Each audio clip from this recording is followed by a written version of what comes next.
এই যে দেখছেন, সাতক্ষীরার ঘেরে চলছে রাজকীয় মাছ ধরার দৃশ্য। আর এই রাজা হচ্ছে বাগদা চিংড়ি।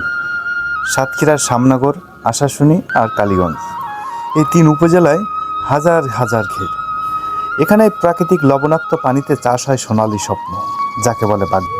চলুন আমি আপনাদের দেখাই কিভাবে এই বাগদা চিংড়ি, মানে সাদা সোনা বলে থাকে, যেটা সাদা সোনা নামেই খ্যাত, এক এক জায়গায় এক এক নামে খ্যাত। তো এটা সাতক্ষীরার সবচেয়ে বেশি বিখ্যাত এবং বিশ্বজুড়ে সমাদৃত। এই বাগদা চিংড়ি কীভাবে ধরা হয় আর কীভাবে প্রক্রিয়াজাত করা হয়, আজকে আমার ভিডিওতে আপনাদেরকে পুরোটা আমি খুব সুন্দরভাবে দেখাবো। ওনার হাতে যে জিনিসটা দেখতে পাচ্ছেন, এটা হলো জালসি বলি আমরা, আর আটল তো দেখতেই পাচ্ছেন। এটাকে আমরা গ্রাম্য ভাষায়, আমাদের সাতক্ষীরা আঞ্চলিক ভাষায় এটাকে আমরা আটল বলে থাকি।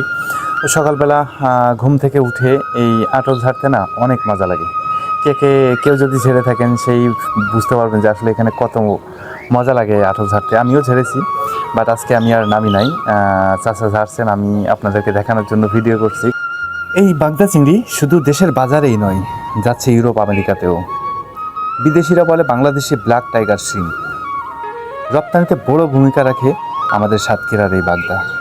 তবে সব কিছুই এত সহজ না।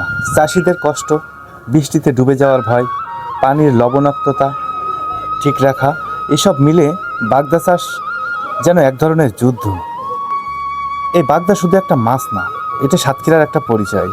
এটা বহু পরিবারের জীবিকা, হাজার চাষির স্বপ্ন। তাই যারা প্লেটে চিংড়ি দেখেন, এটাকে শুধু হয়তো খাবার হিসাবে ভাবেন, কিন্তু একবার সাতক্ষীরার ঘেরে এলেই বুঝবেন এর পেছনে কত ঘাম, কত কষ্ট আর কত ভালোবাসা জড়ানো।